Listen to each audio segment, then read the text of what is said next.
Then 1.1, they're asking us to evaluate the sigma of x equals to 3 up to 5.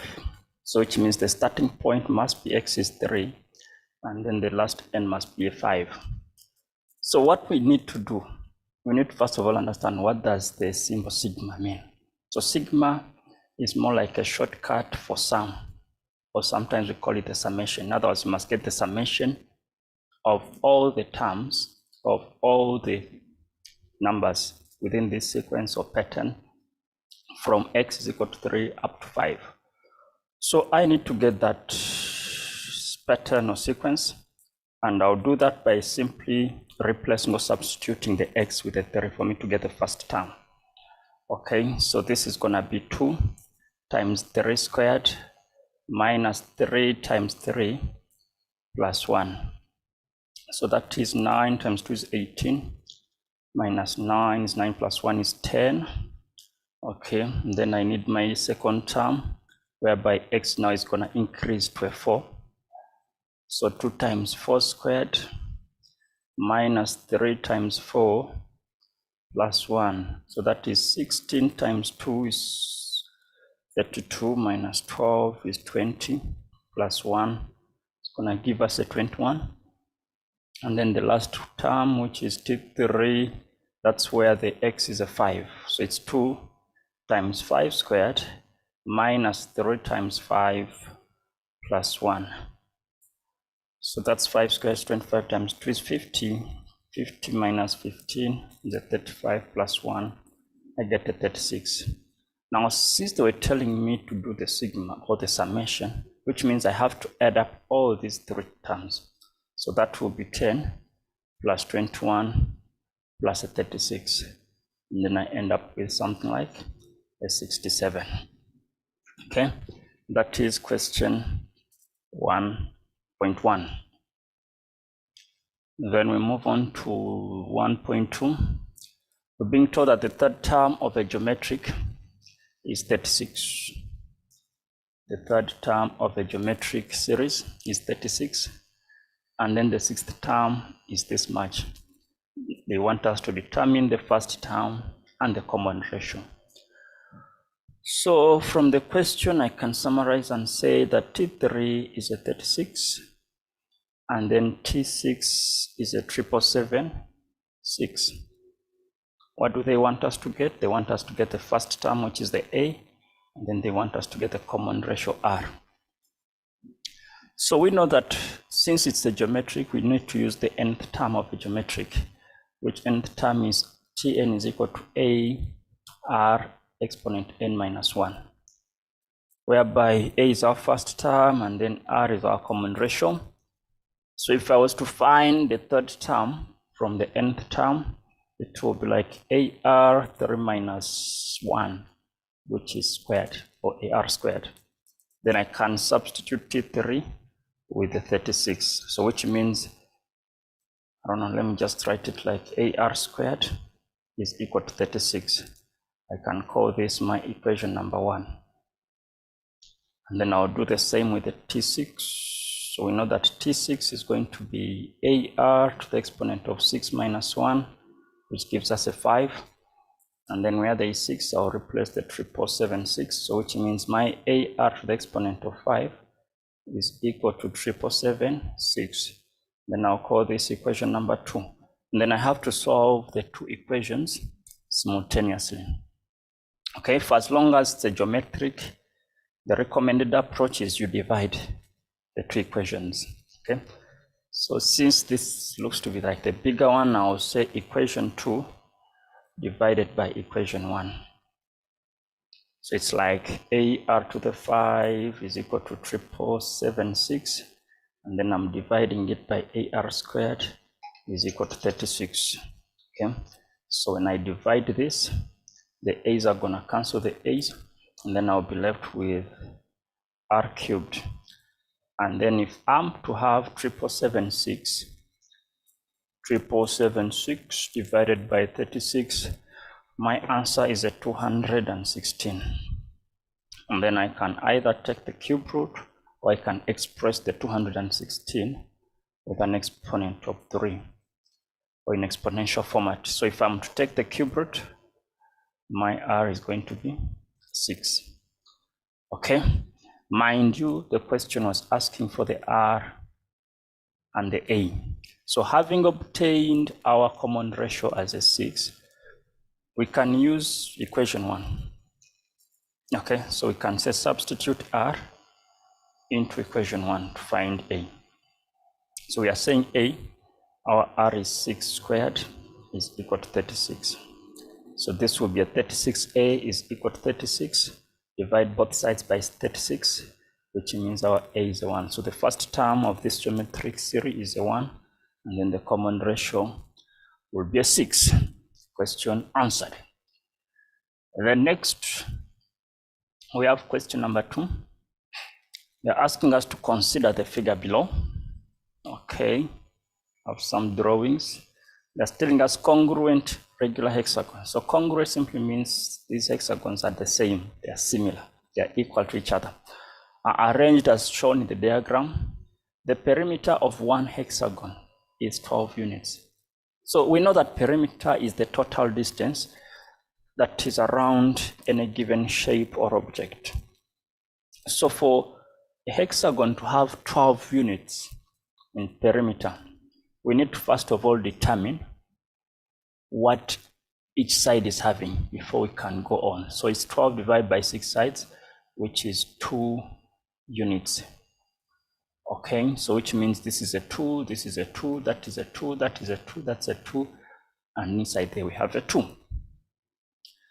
Okay, so the question itself is asking us to determine the perimeter of the shape formed by 20 hexagons arranged in this manner. So we have hexagons that are just increasing in that sort of pattern. We don't know how the order is, but we have 20 of them. So one thing we need to look out for, what is happening or what is going on within this question. So if I'm to look at the first hexagon, with the first hexagon, I'm having 1, 2, 3, 4, 5. 5 sides that are independent. And then there's one side that is being shared. So if that is the case, which means even the last hexagon is going to be more or less the same thing, because it will be just attached to one of the hexagons. So one side of it has to be shared. Okay, when I look at the second hexagon, it's like 2 sides are being shared. So it's only 1, 2, 3, and 4 sides that are open. Okay, applies to the third hexagon, 2 sides are being shared, which means 4 sides are open. And then the story continues. So which means for as long as sides are shared, we don't need to double count or double addition. So we shall have to exclude some of the sides. So my approach would be, I would look at, let's say, the first and the last hexagons. The first and the last hexagons, what will be the perimeter? Okay, since we know that the first is having 5 sides that are open, so it's going to be 5 times 2, because each side is 2 units. And then since we're looking at 2 of them, the first and the last, and then I'll multiply this by 2 again. So this is going to give me 20 units since it's perimeter. Okay, then I will look at the middle hexagons or the middle pattern. So with the middle hexagons, how many will they be? Since I've removed 2 out of 20, I'll be left with 18 of them. So with these 18 hexagons, each hexagon is having how many open sides? It's 1, 2, 3, and then 4. 4 sides that are open. But each side is 2 units. So it's 18 times 4 times 2. 18 times 4 times 2. That's going to give me 144 units. Then for me to get the total perimeter,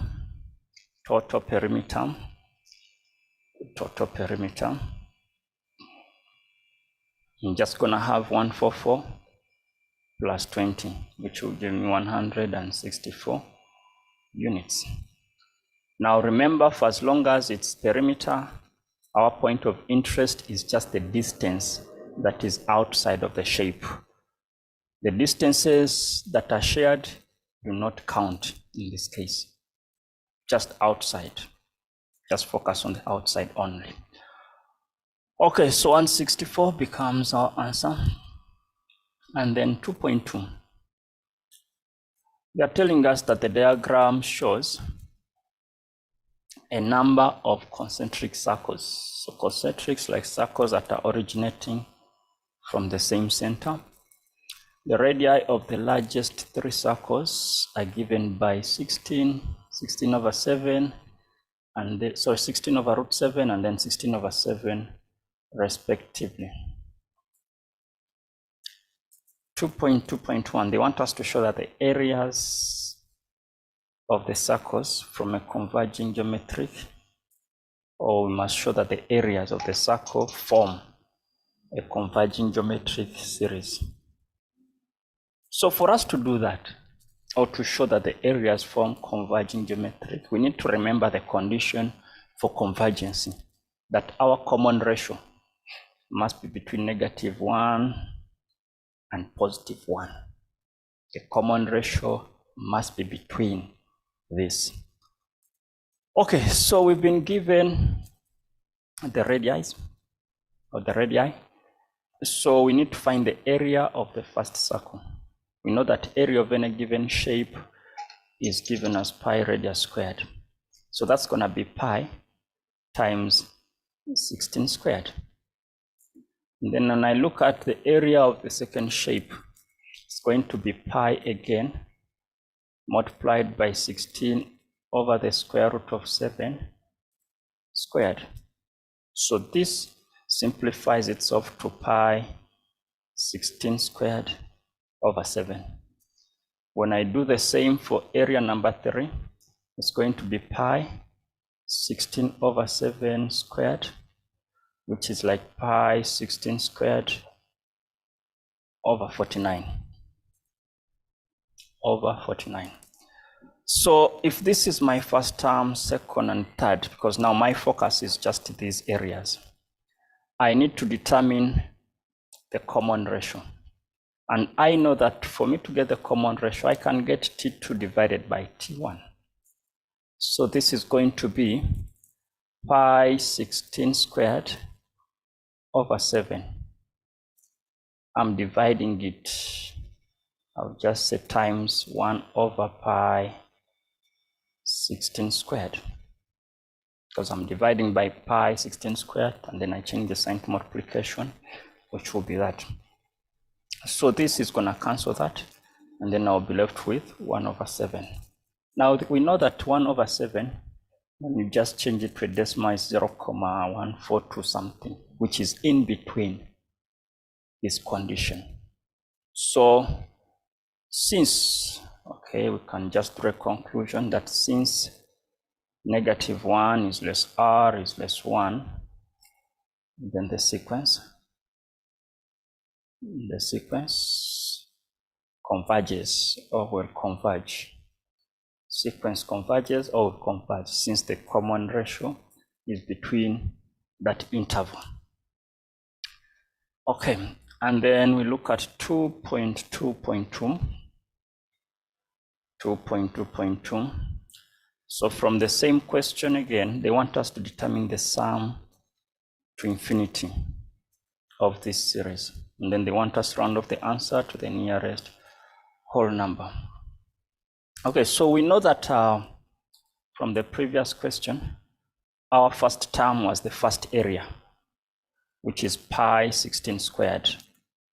Okay, so I'm just going to jot it down here, and we say that our A, which is T1, is pi 16 squared. Our common ratio, we said it's 1 over 7.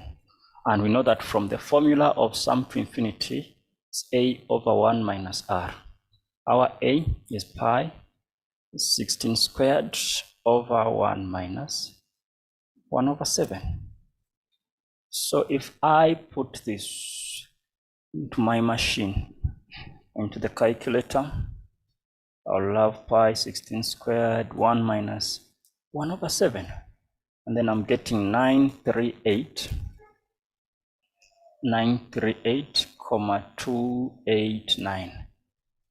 And then for me to get the nearest whole number, I just have to round this off, which is approximately 938, because 2 won't affect the 8. That is 2.2.2. And then 2.3.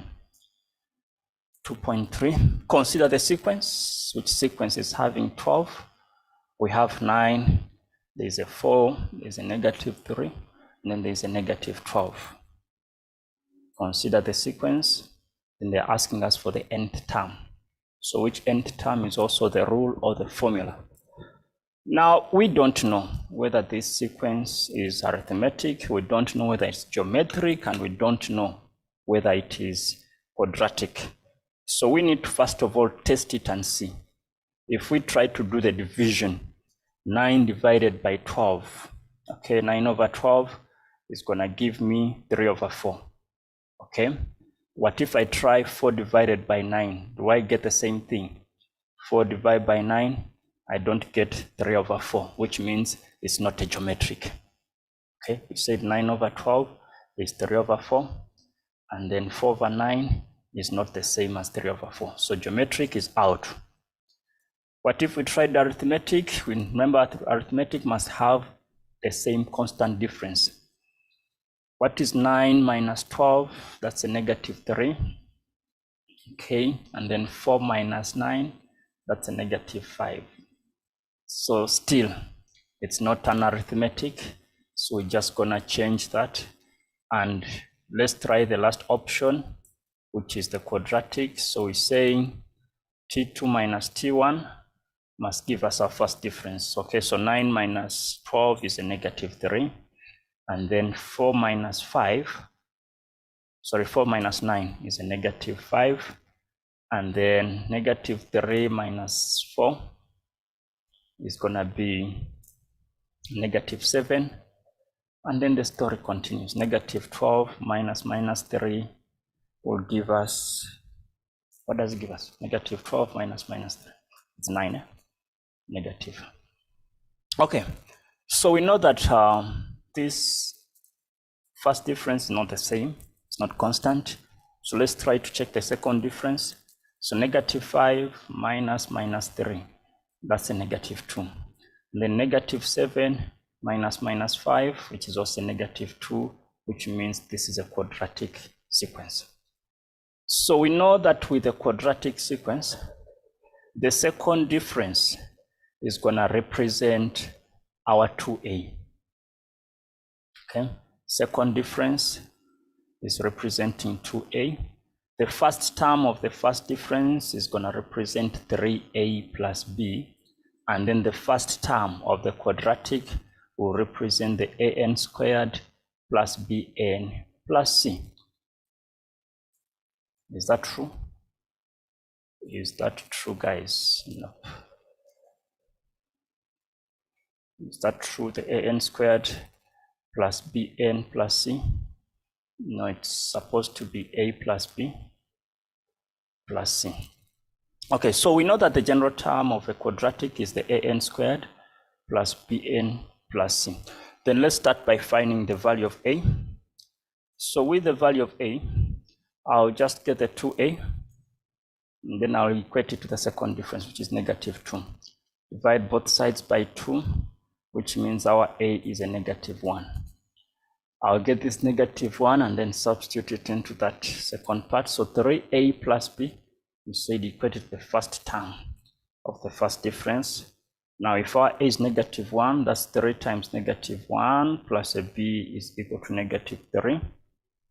I move the b to that side, so I move the -3 that side, so it's -3 plus 3, which is a 0. And then with the first term of the quadratic, a plus b plus c must give me a 12. Okay, but my a is -1, my b is a 0, I'm looking for c. I'll move the one that side because -1 plus 0 is -1. So c becomes 12 plus 1, which is a 13. So having obtained the A, B, and C, all I'm left to do is just do the substitution into this. Where there is A, I'll put a -1. So it's -n squared. And then our B is a 0, so it's just gonna die out. And then the C is a positive 13. So this becomes the nth term or the general rule of that sequence. Okay, then question number 3. Question number 3, this is proportions, okay? So they're telling us that in the diagram below, triangle ABC and triangle DEF are drawn with angle A being the same as angle D. And then angle B is the same as E. This angle is the same as this, okay? And then they're telling us that C is the same as F. Angle C is the same as F, just as indicated. Now, they want us to prove the theorem that says that DE, just write it up here, that DE over AB is the same as DF over AC. DE over that is the same as that. Okay, so what we need to do is do the construction. Okay, we get the big triangle and apply some bit of construction. Let me just make this a bit thicker. Okay, so this has been constructed. We can label this as S and T, or in any other format that you feel comfortable with. Okay, so the first instruction is going to be construct. Okay, we are constructing ST. So with S to be on AB, and then T on AC, such that we know that our AS must be the same as the DE. Okay, and the AT must be the same as the DF. Okay, so that's gonna be the first kind of statement we make. Then if the construction has been made, and remember our condition, we are saying this must be the same as this, and then this has to be the same as that. So we go down and say that from triangle, just make this a little bit big. We're saying that from the triangle, not gonna be able to see. Okay, so from triangle AST, this triangle here, and then the counterpart, which is DEF. Okay, what can we observe that will be the same? So we said AS, the side AS is going to be the same as side DE. The reason we give is that we did the construction. Okay, then same applies to AT, being the same as DF is through construction. Okay, and then lastly, originally they told us that angle A is the same as angle D. So this is given to us. So we have 3 fundamental facts that pin the triangles to be congruent. So we can say, therefore, AST is congruent to DEF. And the reasons are because we're talking of the side, as well as the angle. Okay.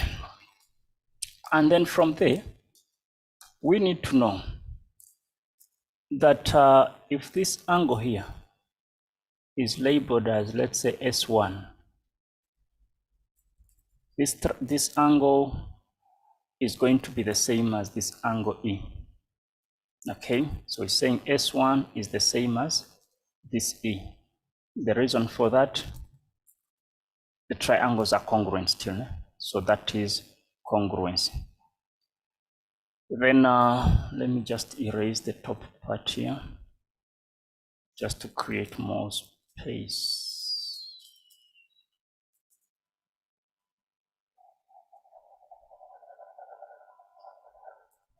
Okay, so triangles are congruent, which means those angles are the same.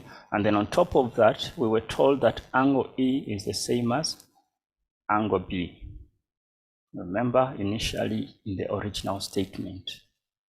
Okay, so we can as well equate this whole thing to a B of S1 and E being the same as a B. Okay, now for as long as S1 is the same as this angle B, it simply makes ST and BC to be parallel. Okay, it creates parallel lines.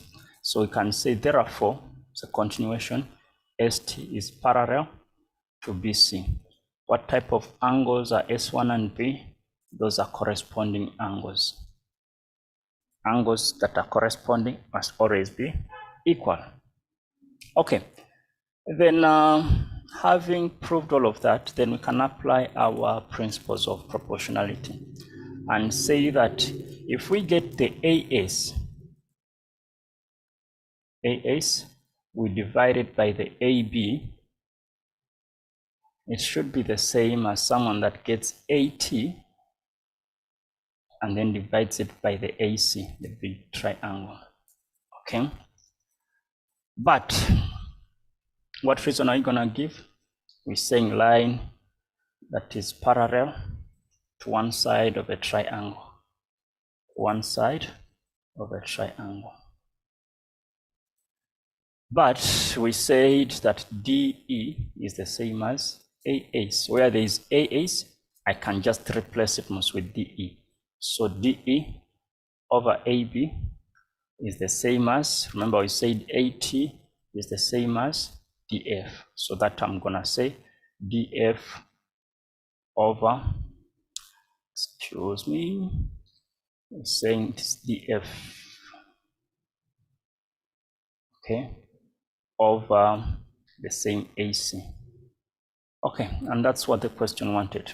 Prove that this is the same. So all that has to be shown for you to obtain your 6 marks. Okay, reason for the last part could be construction. We did the construction and then we proved that. Okay, so that is question number 3.1. That's question 3.1. Then question 3.2, with question 3.2, we're being told that in the figure below, ABC is a tangent. Okay, still Euclidean geometry. ABC is a tangent. We know the tangent is just a line that touches the circle at one point. Okay, to the circle at B. AB is the same as BC. AB is the same as BC. AB is the same as BC. Okay, so AB is same as BC, already indicated for us, and then BP is a diameter. BP is a diameter. Let's just see that. Okay, just make it a little bit smaller. And then AP is gonna meet, where's the AP? This is AP, meet the circle at point Q. Okay, so this is meant to be a P. CRS is parallel. CRS is parallel to this. Okay, that's been indicated for us. All right. Then step number 1, or question number 1, they want us to prove that triangle. They want us to prove that triangle is similar to the other one.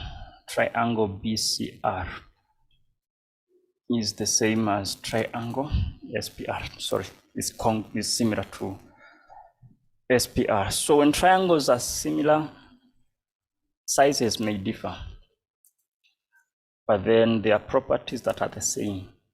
That's the sides being in proportion and the angles being exactly the same. Okay, so let me just highlight those triangles. They said BCR. This is a B, this is a C, this is R. Okay, so we're focusing on this triangle. Okay, and then there's another triangle that we need to focus on. I'll just highlight it in red, SPR. Where's S, where's P, where's R? Okay, so this triangle here. So we must prove that the two are basically similar. In other words, that they have identical angles, since we don't have any dimensions to do with the lengths and stuff. Okay, so what I'm gonna do is I need to look for what is common within these triangles, within this and then within that. Okay, first things first. I know that angle R3, this angle and this angle are going to be the same. So R3 is the same as R1. And the reason we give for that, those are vertically opposite angles. Okay, vertically opposite angles will be the same. So this is fact number 1 being identified. And then since they told us that ABC is a tangent, ABC is a tangent, is it possible for us to create a turn chord? We can see that B3, okay, B3 is going to be the same as Q2. Okay, that's gonna be the same as that. So we can say that B3 is the same as Q2, and the reason is the turn chord theorem. But we know that QB and SC are parallel, which means this Q2 must be the same as this S2. Okay, reason, those are corresponding angles because QB is parallel to SC. Okay, those are corresponding angles. And if that is true, which means that our B3 is the same as the S2. Okay, so for as long as we have two angles known, automatically the third angle or the third angles have to be the same. So you can say P is the same as C.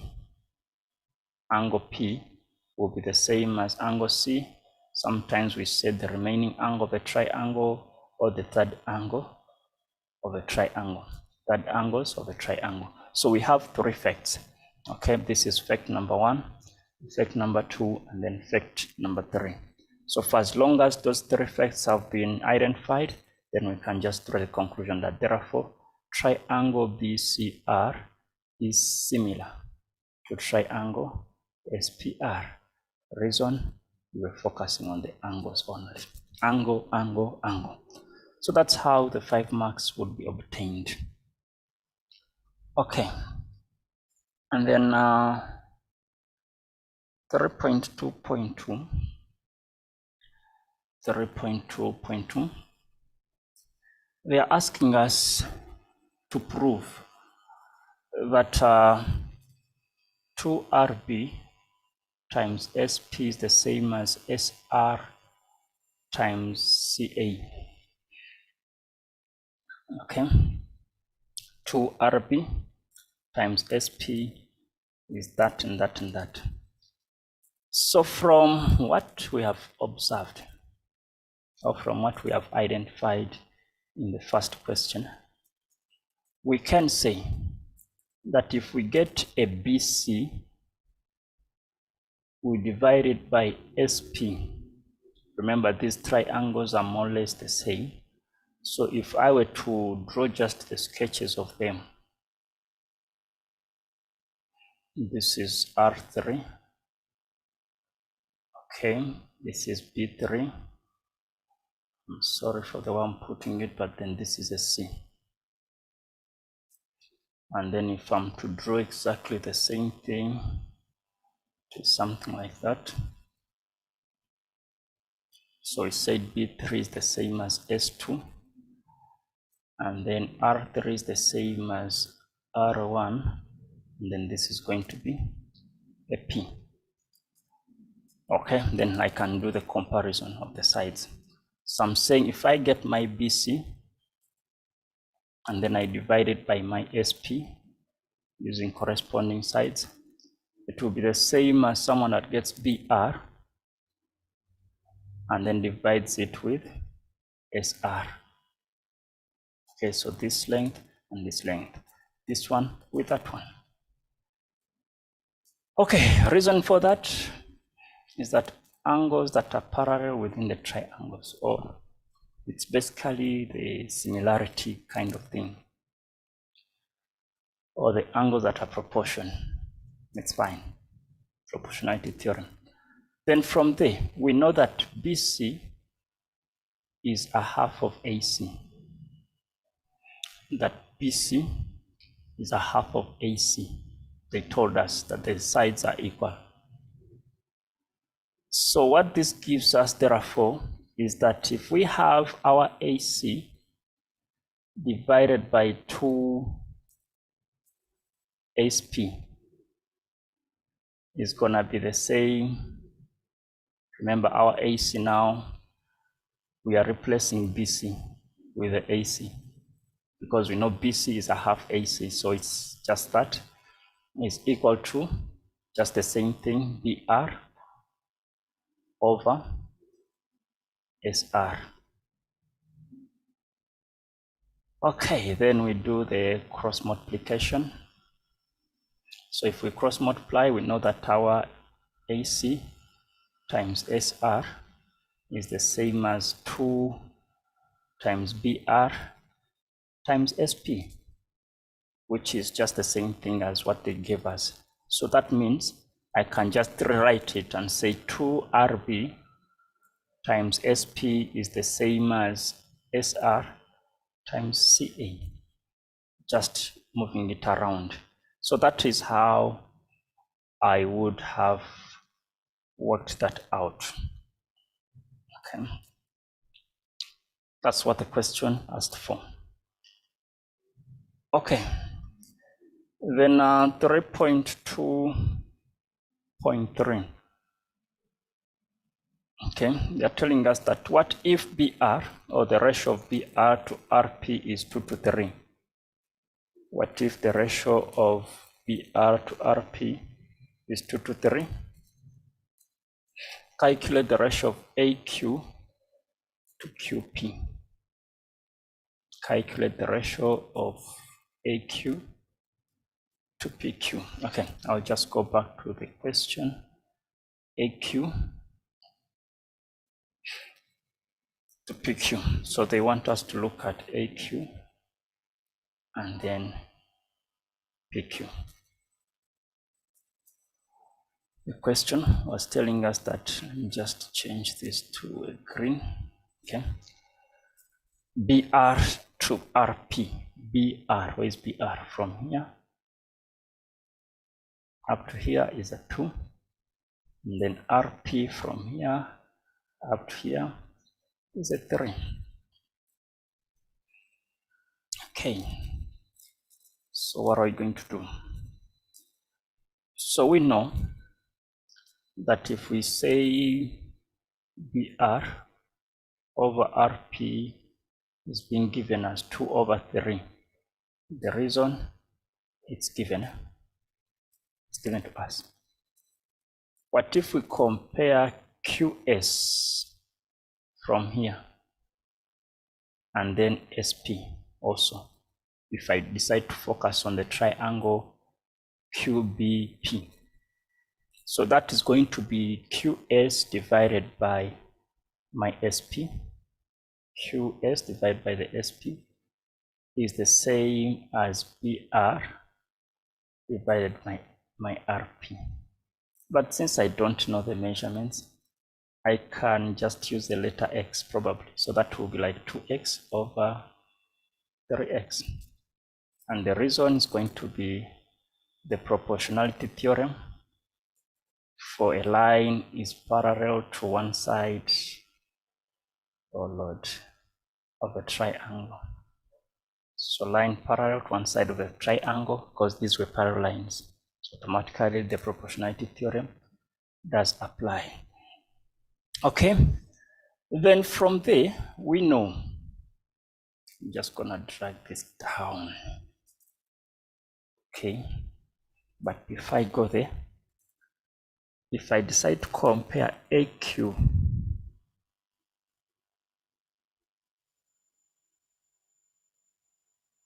I'm looking at AQ together with SQ, must go hand in hand with AB and BC. Okay, so let me just jot it down here and say that my AQ, I'll say, but if I have AQ over QS or SQ, it should be the same also as someone getting the AB divided it by the BC. Someone will ask now, which triangle are you using to draw that assumption? So I'm focusing on triangle ACS, this one, since these two lines are still parallel. So I'm focusing on the AQ over the SQ is equal to the AB over the BC over the BC. So reason is still the same thing, proportionality theorem, the line parallel to one side of a triangle. Okay, then if that is true, which means the ratio of AQ to QS is going to be 1:1. Reason being, we know that AB is the same as BC, which means the dimensions are the same or the distances are the same. So that ratio is 1/1. Let me just go down and say, I'm just gonna write it down there for the sake of space. Okay, then I'll say that if my AQ over my QS is equal to 1/1, reason is going to be AB is equal to BC, which was given to us. Which means our AQ over the QS, that was 2x over the 3x. 2x over the 3x can be also multiplied by just the same thing. Just cancel that out. Is it canceling it out? Nope. Let me just erase this. Just erase that. We're saying AQ over QS is also going to be 2x over 2x, since the ratio is 1/1. Which means, or hence, our AQ over the QP, AQ over the QP,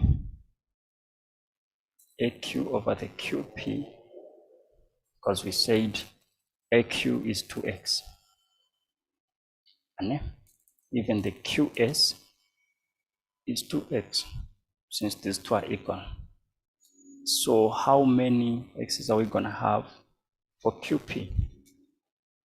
From our first part, we said RP is the same as SP. from here up to here. So which means this is a 3x as well. Okay, so it's 2:5. Okay, so I'm just gonna say our AQ is 2x over 5x. Therefore, if I cancel out my x's, the ratio of AQ over QP is 2/5, or I can say AQ to QP is the same as 2:5. Okay, then question number 4, they want us to rewrite the statement, which statement tells us that a line drawn intersecting two sides of a triangle is equal to the third side. A line drawn parallel to that, and so how do we rewrite this whole statement to make it valid? We know that a line that is drawn parallel to one side of a circle, parallel to one side of a triangle, not a circle, guys. The one side of a triangle, that line must divide the other two sides, within the same proportion. So that is how the writing was meant to be done. So now the statement is valid because the line intersecting two sides of a triangle is equal to the third side. So a line drawn parallel to one side of a triangle will divide the other two sides within the same sort of proportion. Okay, and then with the next question, 4.2, telling us that in the diagram, AC is a diameter, okay, of the circle ABC, and then CG bisects the angle AC, so which means this angle is the same as that angle, and GF is perpendicular. GF is perpendicular to AC, which means it makes a 90. And then CG is parallel to DA. DA and CG, they are parallel. That has been indicated for us. They want us to prove that ABC, that this triangle is an isosceles triangle. So one thing we know about an isosceles triangle is that two sides have to be equal, but also the opposite angles must be equal. In other words, there's that theorem that says the angles opposite equal sides. So if the sides are equal, which means the angles must also be equal. Okay, so how do we prove that ABC is isosceles? What do we know from what is being given? There's a diameter, some things are bisecting, and so on and so forth. Do we have any parallel lines? Yes, we have parallel lines. So how do we make use of the parallel lines?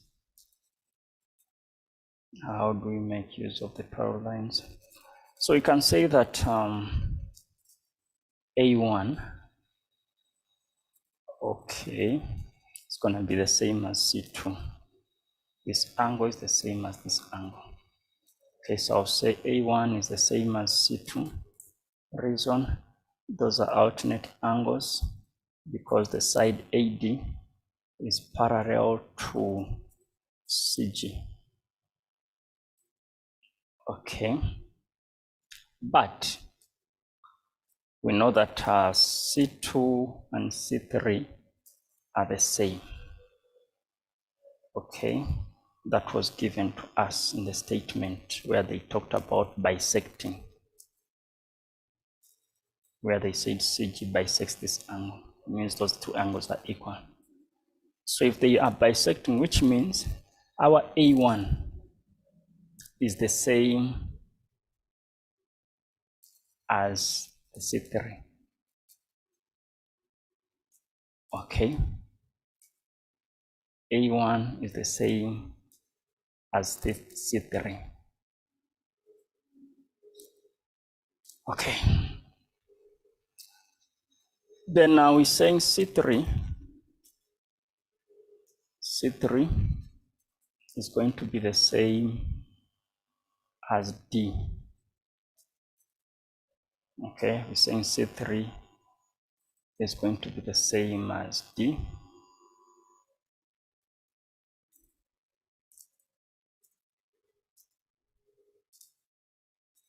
C3 is going to be the same as D. This question is not making sense. We can't prove ABC because this is here. Question is meant to read ABD. Prove that. Is that even true? No. Prove that ACD,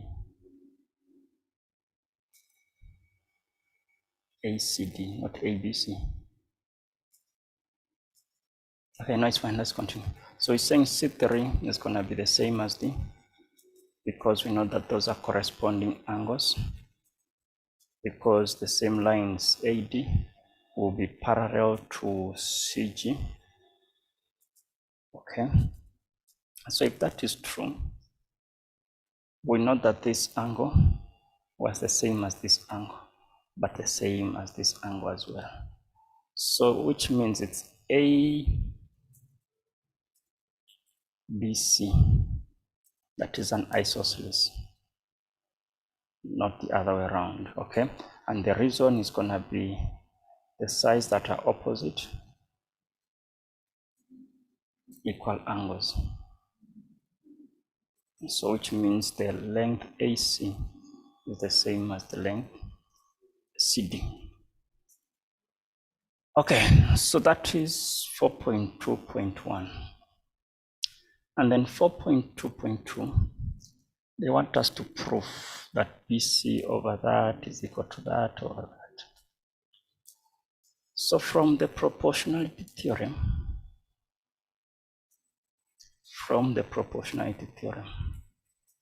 so I'm gonna just write this side.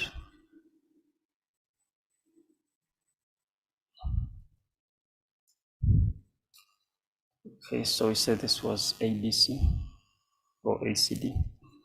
Okay, from the proportionality theorem, we know that BC, is it BC? Nice, BG. BG is where the parallel lines, these are the parallel lines. Okay, so the BG over the GA must be the same as BC,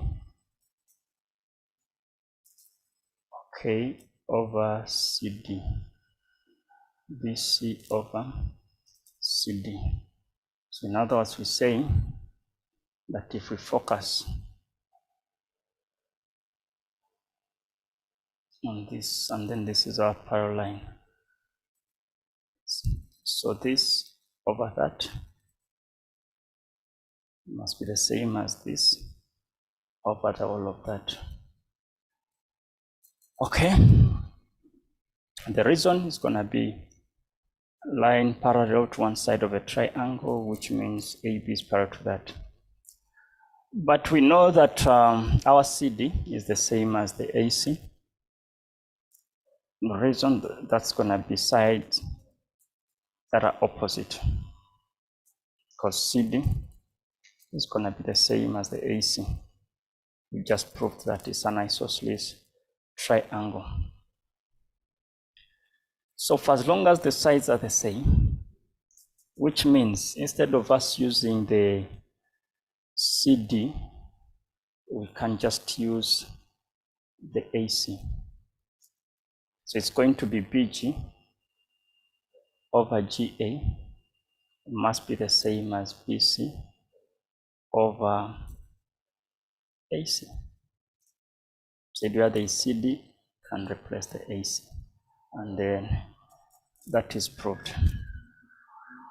That is for 4.2.2. Okay, then 4.3. 4.3. If BC is 12 units, if BC is 12 units, if BC is 12 units, so from here up to here is 12 units. And then they are telling us that the radius is 10 units. The radius is 10 units. Let's say, remember this was a diameter, so if this is probably our circle, can make this a 10. Okay.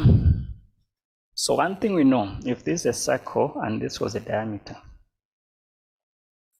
this angle here has to be a 90, because those are angles in a triangle. Question wants us to get AB, the distance this side. So if it is a 90, automatically this becomes a right angle triangle. This 10 and that 10 will give us the hypotenuse. Okay. So from that triangle,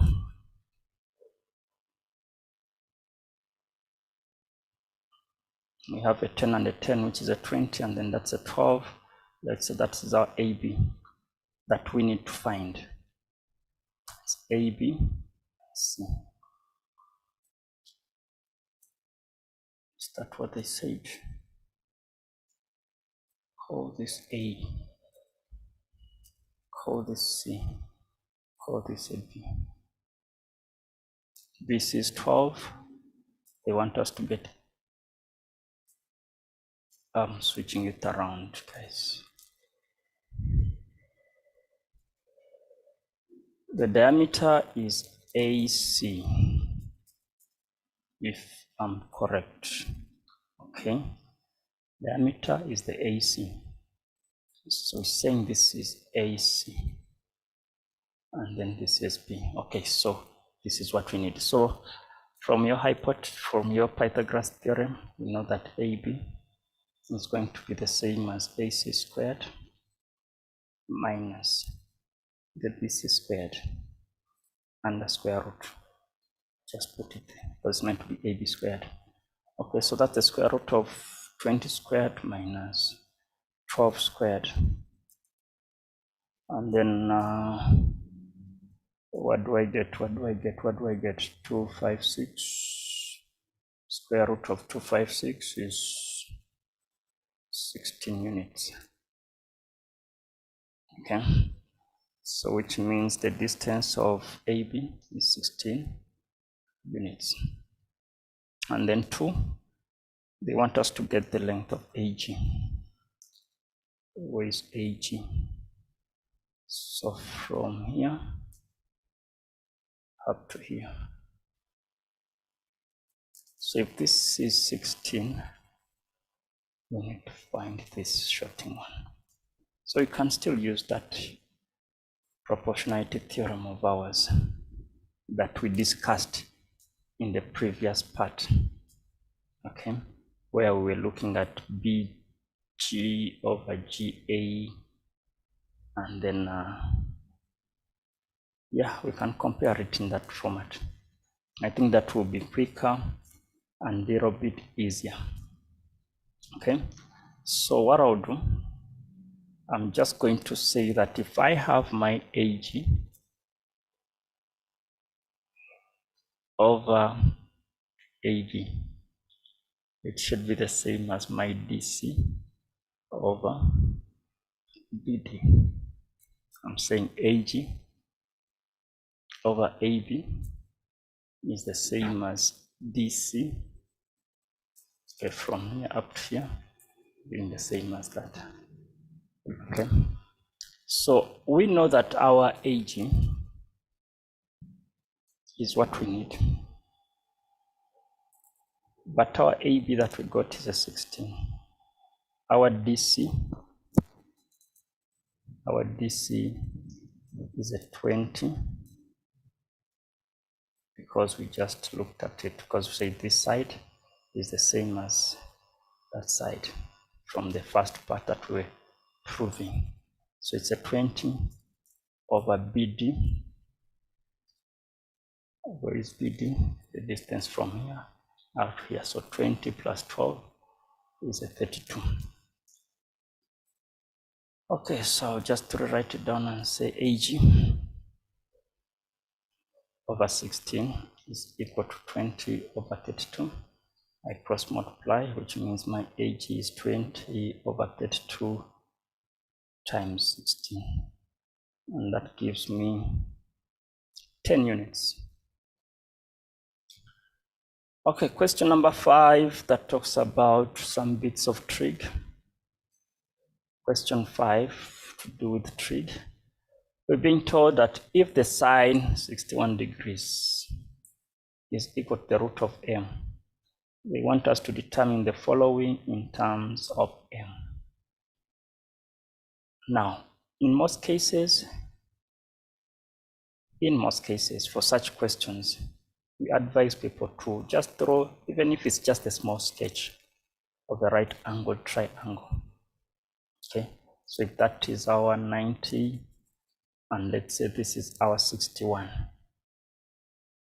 Okay, telling us that the sine is root m over 1, and we know that sine is opposite over hypotenuse. So it's root m, and that is the 1. For us to get this missing side, can use our Pythagoras. That will be 1 squared minus the square of this and the square root. So it's just the square root of 1 minus m. Okay, 1 squared minus root m squared and the square root for us to get this missing side. So now our triangle is complete. We can go ahead and work this out. So we look at the 241. From your cast diagram and your reductions, 241 is within the third quadrant, which third quadrant has a rule of 180 plus. So which angle do I add to 180 to give me 241? It's going to be 61. And then when I reduce this, I know that sine within the third quadrant is negative. So it's going to be negative sine 61. But I know that the sine of 61 is root m. So this is going to be negative root m. Okay, 5.1.2, they want us to get the cos of 61. So cos, we know, is adjacent over hypotenuse. So our adjacent is this. Okay, this root 1 minus m. The hypotenuse is a 1. So that's going to be just the root of 1 minus m over 1, which is the same thing as root 1 minus m. Okay. Then 5.1.3. 5.1.3, they're looking at the cos of 7.3, the cos of 4.4, and then the cos of the sine of 7.3, and then the sine of 4.4. So when we look at our compound angles, if it's a cos plus sine, which means it's the same as the cos of 7.3 minus the 44. If this was our A and then that's our B, it will be just that. So we know that 7.3 minus 4.4 is going to give us a 29. So it's the same as the cos of the 29. But from this triangle of ours, if one angle is 61, there is a 90 automatically that becomes a 29, the remaining angle within that right angle triangle. So they want us to get the cos of 29. So with the cos, this is going to be our adjacent, and then the hypotenuse is going to stay the same. So that's going to be just the root of m over 1. Okay, because we know that cos of 29 is the same as the sine of 61 and all of that. They are complementary angles. Okay, so that is 5.1.3. Then 5.2, they want us to prove the identity. Prove the identity cos 2x minus 1 over sine 2x minus tan x is equal to negative 2 tan x. Okay. So it's always advisable to start from a side that is having more terms or more information, and you work towards getting to the side that is having less information. So how can I express this sine 2x, sorry, the cos 2x? Remember, there are 3 ways of doing that, but I'll choose the one of the sine. So this cos 2x is the same as 1 minus 2 sine squared x. Remember, there is also that approach of 2 cos squared x minus 1.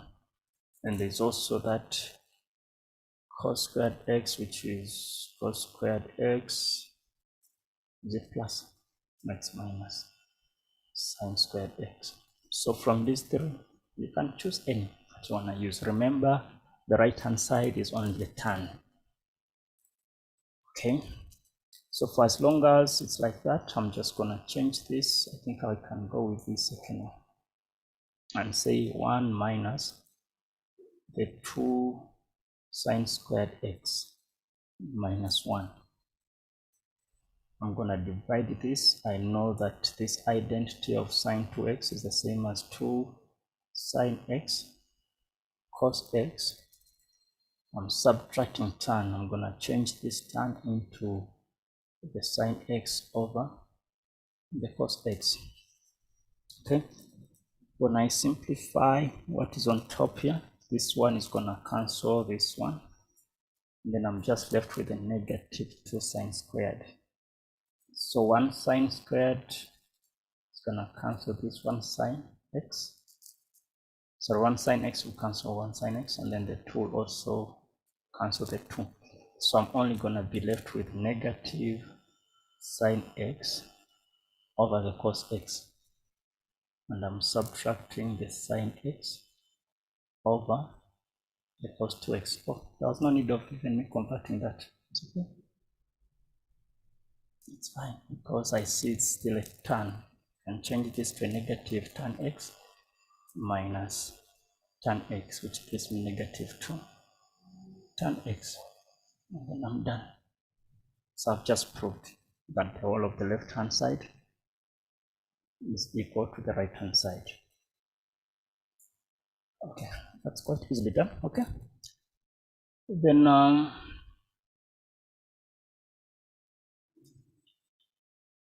if I look at 5.4, they want me to simplify without using a calculator.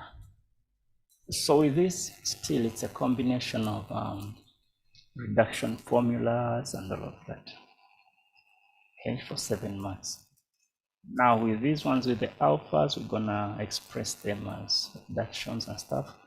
And then with these ones with numbers like 2 to 5, then we just have to use the special triangles with those special ratios.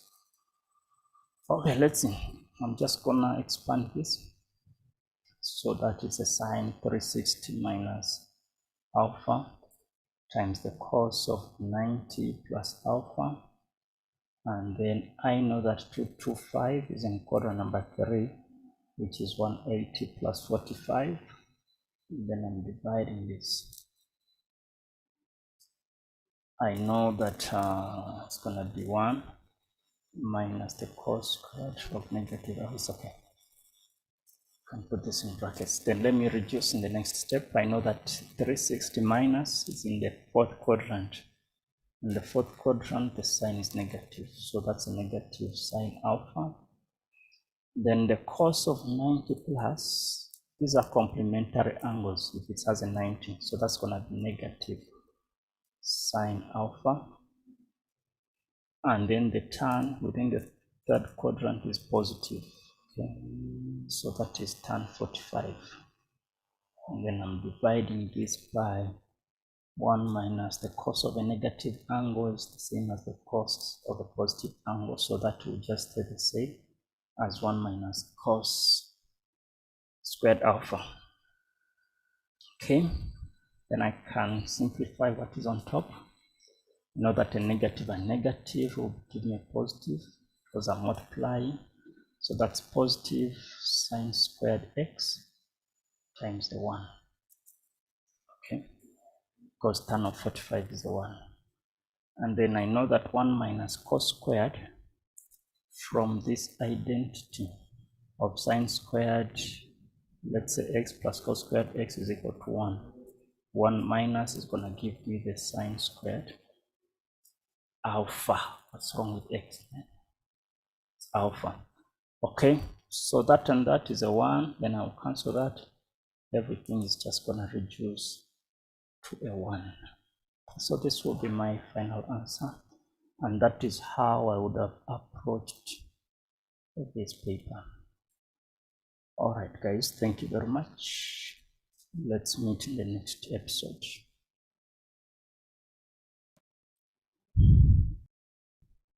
Hello and welcome to this episode where we shall be discussing more of the revision of the term 1 topics in mathematics. Okay, in the first question, we've been given 1.1. They're asking us to evaluate the sigma of x equals to 3 up to 5.